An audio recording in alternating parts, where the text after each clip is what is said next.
Tuesday, I wake up ready to work out. Right before I start, I think about smoking. And suddenly, I feel how dull I am. The thought that follows fast. Almost funny how fast it is. If I could just smoke right now, I'd start. I didn't work out. Normally, the story ends there. I didn't feel like working out.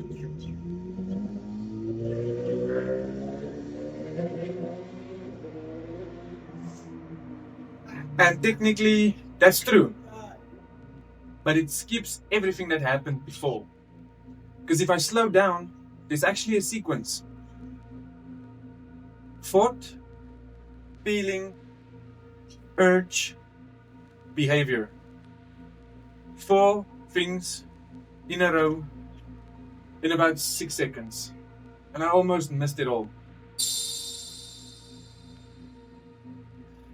This wasn't supposed to be a video about training or smoking.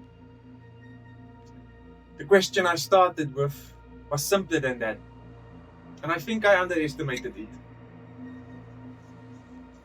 How much of my inner life am I actually aware of? Not how do I control my thoughts, not how do I become more mindful, just how much am I actually noticing right now while it happens.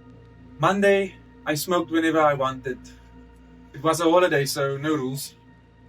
By the end of the day, my thoughts felt loose, unclear.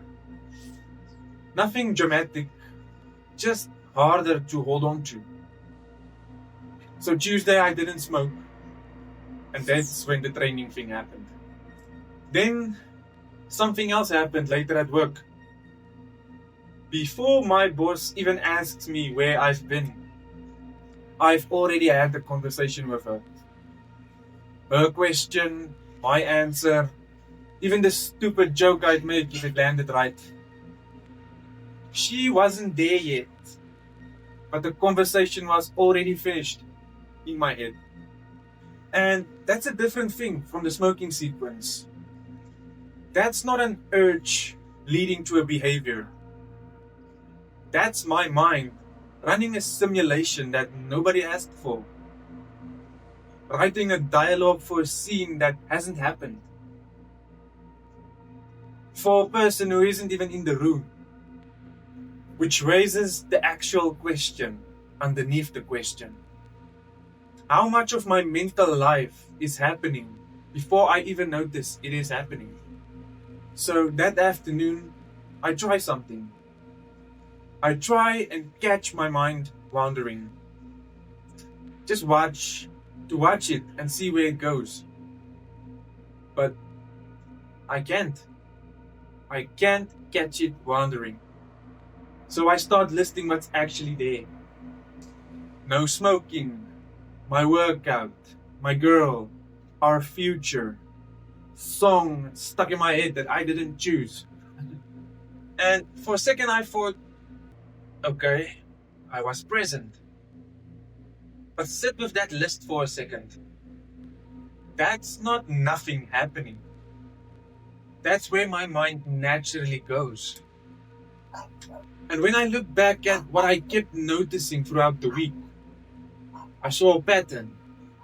My videos, what I need to learn, getting out from my job, my girl, the life we're trying to build. My mind kept connecting what was happening now to somewhere else. A memory, a future, an urge, an imagined conversation. Sometimes I caught it happening, sometimes I didn't. So here's where the question actually ends up. If I can only investigate what becomes visible to me, and something can clearly be happening in my mind that never becomes visible, then how much of my inner life am I actually aware of? I don't know. And I don't think I can know. using only the tool I have, which is the same mind I'm trying to look at. So maybe I had the wrong question from the start. Not how much of my inner life I am actually aware of, but what makes something inside me visible to begin with.